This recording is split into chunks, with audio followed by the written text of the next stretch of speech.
Bismillah. Alhamdulillah. Wassalatu wassalamu ala Rasulillah wa ala alihi wa sahbihi wa man tabi'ahum bi ihsan ila yaumiddin. Amma ba'd. Ikhwanifiddin rahimakumullah. Sekarang kita masuk kepada fasal yang terakhir tentang penyebutan dalil-dalil akan haramnya hukukul walidain, haramnya durhaka kepada kedua orang tua kita.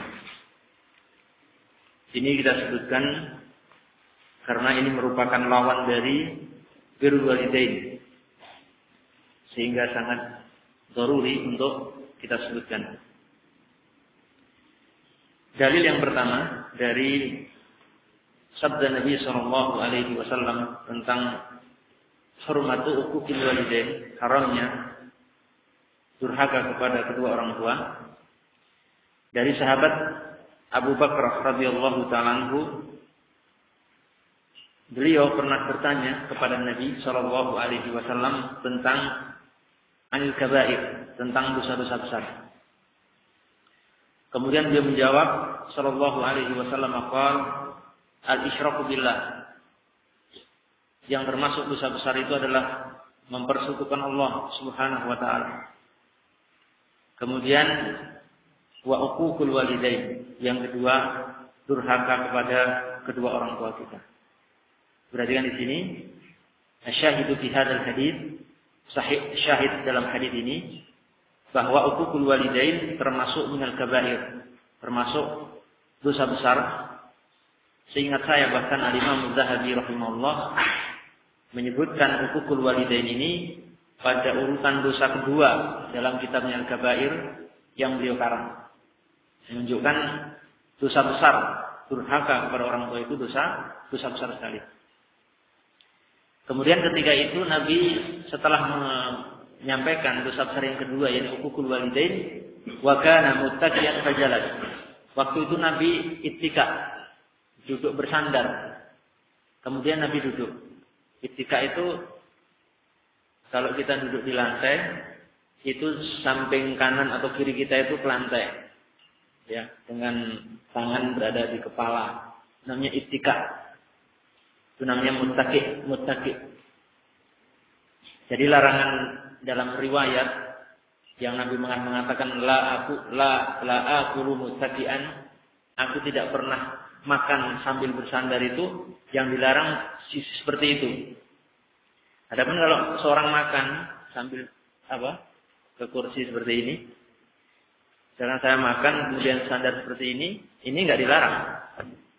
Atau seorang makan di bawah punggungnya bersandar ke tembok, itu nggak dilarang. Itu keliru pemahaman aja. Jadi ittika yang dilarang dalam hadis masalah makan itu bentuknya seperti tadi. Dengan riwayat ini dalilnya. Fakana muttaqiyan fajalas. Ittika berarti ini enggak duduk, posisinya enggak duduk. Fajalas kemudian Nabi duduk. Kalau ittika ini seperti ini, orang bersandar itu yang dilarang makan bersandar itu, orang bersandar ke tembok sini, ini masih duduk tidak? Masih. Maka Nabi terus duduk, berarti mau duduk kok duduk lagi, enggak mungkin. Dan ittika itu bentuknya seperti itu. Kemudian ketika itu Nabi sampai hukukul walidain, dia itu ittika, bersandar ke lantai, kemudian duduk. Kemudian diakhiri dengan waqal ala wa syahadatu zur wa ma zala yukarriruha hatta qulna laitahu yaskut au sakat. Setelah itu yang terakhir beliau menyebutkan dosa besar yang terakhir di tiga dosa ini, ketahuilah wa syahadatu zur, persaksian palsu. Dan beliau terus mengulang-ulanginya sampai kami para sahabat mengatakan, duhai seandainya beliau itu diam. Ini kata para ulama menunjukkan syahadatul zur itu perkara yang luar biasa. Sampai sebelumnya duduk, ittika, kemudian duduk. Ini sampai ambil posisi untuk mengucapkan kalimat syahadatul zur. Ini dari pertama. Sisi istidlal dalam hadis ini bahwasanya uququl walidain termasuk minal kabair, dosa besar. Dan tidak pantas bagi seorang muslim, terlebih ahlu sunnah, masuk dalam deretan orang-orang yang seperti ini. Ya, dosa besar melakukan durhaka kepada orang tua. Makanya ikhwan fillah rahimakumullah, sebenarnya ahli sunnah itu yang saya amati sangat perlu belajar al-adab, adab, etika, wal akhlakul karimah, yang kadang ini mungkin jarang kita sentuh seperti ini. Jarang kita sentuh sekali hal yang seperti ini.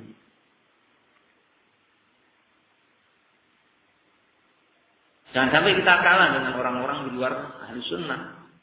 Masya Allah, mereka akhlaknya luar biasa. Sementara kita yang seharusnya lebih baik, malah lebih buruk dari mereka.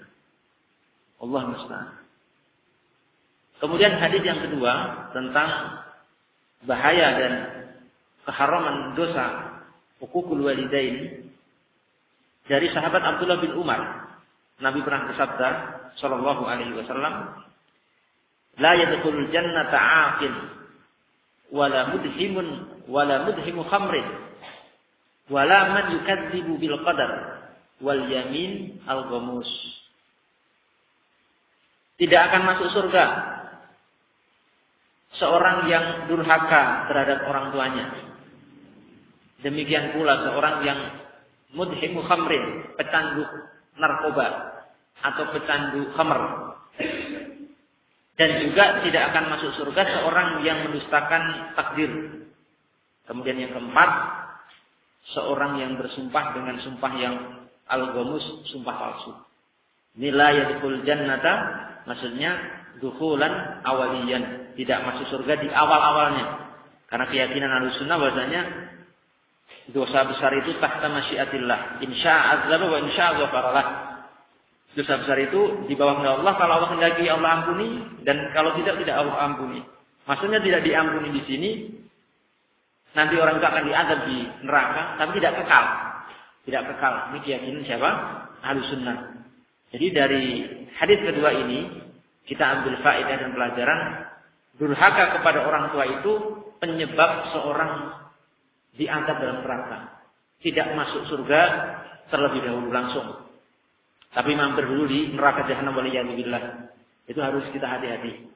Tadi ya sudah saya sebutkan, sekecil apapun bentuk kedurhakaan itu, sampai seandainya seorang mengucapkan ya yang kecil, padahal mungkin yang kita lakukan sehari-hari lebih dari itu, lebih besar daripada ucapan atau itu tadi. Kemudian hadis yang ketiga juga dari sahabat Abdullah bin Umar radhiyallahu ta'ala anhu. Beliau bersabda sallallahu alaihi wasallam, salasatun, ada 3 golongan, la yanzurullahu ilaihim yaumal qiyamah, Allah tidak akan melihat kepada mereka nanti di hari kiamat. Ada 3 golongan. Yang pertama al-aqu liwalidayhi, seorang yang durhaka kepada orang tuanya, wa mudhimul khamri, pencandu khamr, wal mannanu bima a'ta, orang yang mengungkit-ungkit pemberian orang-orang atau seorang yang mengungkit sesuatu yang telah dia berikan kepada orang lain. Maksudnya diungkit gimana? Diungkit untuk menyakiti. Kamu sudah tak beri sekian-sekian kok kamu seperti ini. Nah, itu namanya tidak boleh. Itu mannan. Bisa membatalkan pahala amalan kita. Nah, ini hadis yang ketiga. Tidak akan dilihat nanti di hari kiamat oleh Allah Subhanahu wa taala. Sebagaimana musbilul izar, orang yang isbal kainnya melebihi mata kaki itu juga nanti akan dapat azab, tidak akan dilihat oleh Allah di hari kiamat. Ya, kita mohon kepada Allah selamatan dari hadis. Kemudian hadis yang keempat dari sahabat Abu Hurairah radhiyallahu ta'ala anhu, Rasulullah SAW bersabda, wa huwa sa'adal mimbar, dan Nabi waktu itu sedang naik mimbar. Jadi Nabi naik ke mimbar. Mimbar Nabi ada 3 tingkat ya, ada 3 tingkat. Naik ke mimbar Nabi waktu itu. Tiba-tiba Nabi itu ketika di atas mimbar mengatakan, amin, amin, amin. Ini semoga Allah mengabulkan, semoga Allah mengabulkan. Falamma nazal, ketika turun dari itu, kila, ada yang bertanya, ya Rasulullah, innaka hina sa'atal mimbar qulta amin salasa marrat. Wahai Rasulullah, Anda ketika di atas mimbar mengucapkan amin 3 kali. Kenapa?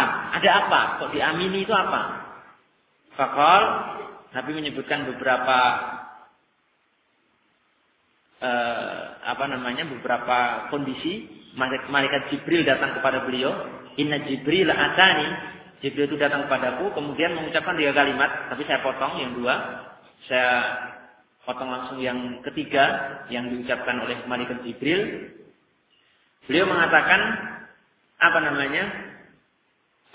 yang kedua ya, yakni waman adraka abawai, seorang yang mendapatkan ibu bapaknya, au ahadahuma, salah satu dari keduanya atau salah satu dari keduanya, falam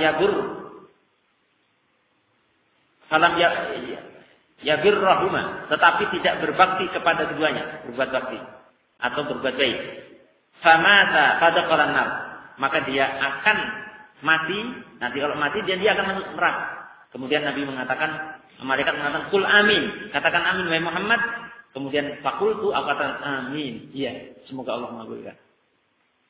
Berarti di sini ini perbuatan durhaka ini perbuatan yang diaminkan oleh Nabi kita Shallallahu Alaihi Wasallam, pelakunya akan masuk neraka jahanam. Dan ini perkara yang diucapkan oleh malaikat Jibril kepada Nabi Shallallahu Alaihi Wasallam. Ini ada juga faedah, ikhwan fillah rahimakumullah, bahwa ketika kita mendengar doa dari seseorang, diistihbabkan kita untuk mengucapkan amin. Ya, kita ada orang berdoa, mendoakan kita atau mendoakan kaum muslimin, maka dianjurkan kita untuk mengucapkan amin. Istihbab dengan dasar riwayat ini. Kalau ada khatib berdoa di hari Jumat, di akhir khutbahnya, kita aminkan. Amin, amin, seperti itu. Ini dengan dasar hadis ini. Dan yang rajih, yang kuat, seorang khatib itu dianjurkan mengakhiri khutbahnya yang kedua untuk doa. Dengan berdoa kepada kaum muslim, itu yang benar. Ini mazhabul jumhur, ini pendapat mayoritas para ulama qadiman wa hadisan dari zaman dulu sampai sekarang. Saya kurang setuju kepada sebagian kaum muslimin yang menganggap doa di akhir khutbah kedua di hari Jumat itu merupakan perkara yang muhdats ataupun bid'ah. Dari sisi mananya? Ini perlu diteliti ulang. Bagi saya ini terlalu cepat mengambil kesimpulan. Jadi yang benar itu adalah sunnah. Dan saya memiliki pembahasan tentang masalah ini dalam tulisan berbahasa Arab. Dan saya sampaikan juga tanggapan kepada sebagian yang mengatakan itu bid'ah ataupun perkara yang muhdats. Yang benar adalah sunnah. Karena ada seorang sahabat, dalilnya, saya tidak berdalil dengan hadis dhaif. Ada hadis yang dhaif. Karena Nabi SAW yastaghfiru lil muslimina yaumal Jumat. Nabi itu senantiasa beristighfar memintakan ampun kepada kaum muslimin di hari Jumat. Saya nggak pakai dalil ini, ada hadisnya dhaif. Tapi yang saya pakai ucapan perbuatan sahabat. Ada seorang sahabat itu ketika hari Jumat berdoa. Jadi khatib dia berdoa, doa biasa, tapi dia ngangkat kedua tangan. Kemudian ada sahabat satunya menegur. Ditegur oleh sahabat satunya, ditegurnya itu janganlah kamu ngangkat kedua tangan, tapi disuruh mengangkat jari telunjuknya. Yang diingkari sahabat ini adalah masalah mengangkat dua tangannya bagi khatib ketika khutbah, ketika berdoa di khutbah akhirnya. Tapi masalah doanya tidak diingkari. Maka itu diambil pendapat oleh jumhur, pendalilan bahwasanya dari situ diambil satu pemahaman bahwa berdoa bagi seorang khatib pada khutbah kedua di hari Jumat itu perkara yang sudah diketahui oleh para sahabat, sudah masyhur, sudah ma'ruf, makanya tidak diingkari. Yang diingkari itu jangan gini, tapi gini. Yang diangkat telunjuknya bukan kedua tangan. Itu saya menulis pembahasan seperti itu. Bahkan ada satu riwayat dalam Musnad Imam Ahmad, ada seorang sahabat yang mengatakan ra'aitu Rasulullah SAW yad'u. Aku melihat Rasulullah SAW itu berdoa di hari Jumat di khutbahnya. Dan sanadnya disahihkan oleh para ulama, di antaranya para ulama al-hadis di zaman ini. Saya lupa berapa ulama yang mensahihkan hadis tersebut. Nah, kemudian hadis yang terakhir yang saya bawakan pada kesempatan siang hari ini adalah hadis Abu Tufail. Rasulullah SAW bersabda, "La'anallahu man aqwa walidayhi." Allah telah melaknat seorang yang durhaka kepada orang tuanya. Melaknat orang yang durhaka kepada kedua orang tuanya. Itu al-laknat. Dan laknat di sini adalah atar ar-rahmatillah. Seorang itu diusir dan dijauhkan dari kasih sayang Allah Subhanahu wa taala, dan ini menunjukkan indikasi bahwasanya hukukul walidain itu termasuk dosa yang sangat besar sekali. Kemudian saya akhiri di sini, saya akan sampaikan bentuk-bentuk durhaka itu apa, ya. Apa saja? Ini saya tidak membatasi, tapi hanya menyampaikan satu bentuknya, dan mungkin masih banyak bentuk yang tidak saya sebutkan dan mungkin bercabang daripadanya. Di antara bentuk-bentuk hukukul walidain, yang pertama disebutkan oleh Abdullah bin Umar radhiyallahu ta'ala anhu, bentuknya di antaranya apa? Ibka'ul walidain minal uquq, kata Abdullah bin Umar. Membuat menangis kedua orang tua itu termasuk dosa, termasuk durhaka. Membuat menangis kedua orang tua itu termasuk durhaka kepada keduanya. Itu kompleks ya, atau banyak bentuknya. Mungkin urusan duniawi, bisa orang tua menangis, kita buat menangis. Mungkin urusan pernikahan, mungkin urusan pekerjaan, mungkin urusan agama juga. Itu termasuk di sini bentuk daripada hukukul walidain. Ya. Jadi sebisa mungkin seandainya pun kita menyampaikan kebenaran dari agama, jangan sampai membuat menangis orang tua. Itu caranya. Jadi walaupun menyampaikan kebenaran kebaikan dari agama itu, jangan sampai membuat menangis orang tua kita. Ya, khawatir itu minal hukuk, termasuk dosa besar, termasuk durhaka, walaupun yang kita sampaikan itu baik. Ya, hati-hati sih. Kemudian di antara bentuk hukukul walidain dikatakan oleh Muhammad bin Sirin radhiyallahu ta'ala anhu pernah mengatakan, "Man masya baina yaday abi," seorang yang berjalan di hadapan bapaknya, faqad aqqa, sungguh dia telah durhaka kepada bapaknya. Jalan di depannya bapak kita, ya tanpa ada tujuan lain, itu sudah termasuk dosa, ya, termasuk durhaka.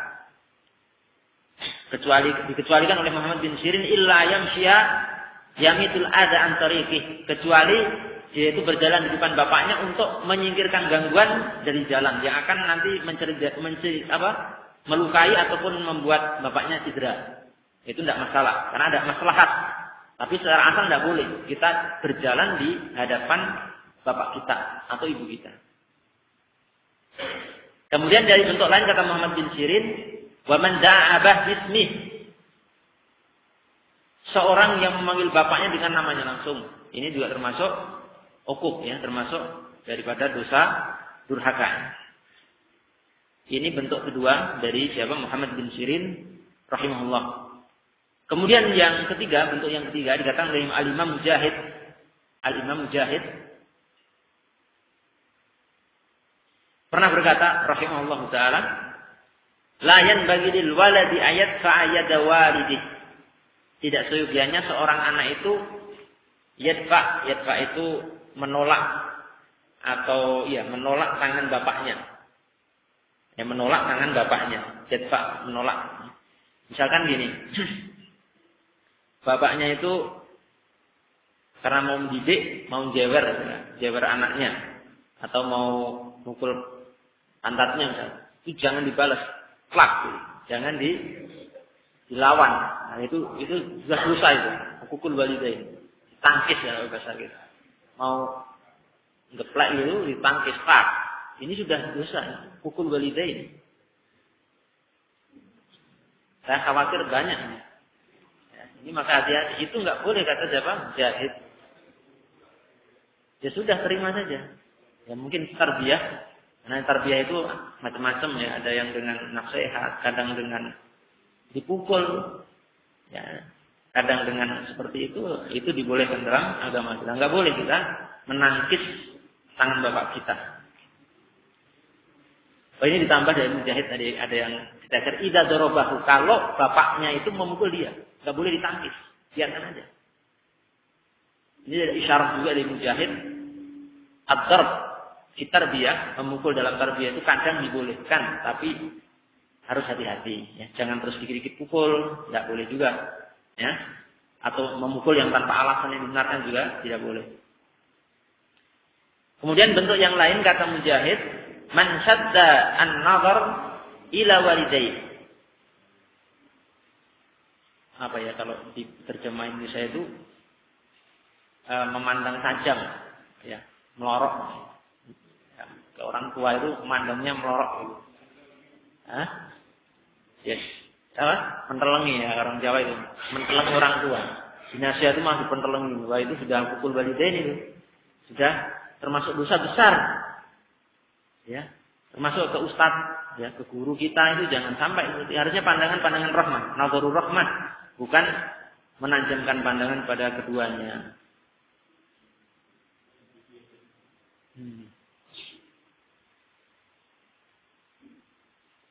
Ini bentuk-bentuk ya disebutkan oleh para ulama. Saya tidak bisa menyebutkan semuanya. Kemudian ada satu faedah sebelum saya akhiri. InsyaAllah sampai di sini. Mudah-mudahan nanti bermanfaat untuk kita semuanya. Ada satu faedah, satu riwayat dari Abdullah bin Umar dan hadisnya sahih. Kita itu dilarang melakukan perbuatan yang asalnya perbuatan itu tidak mengapa.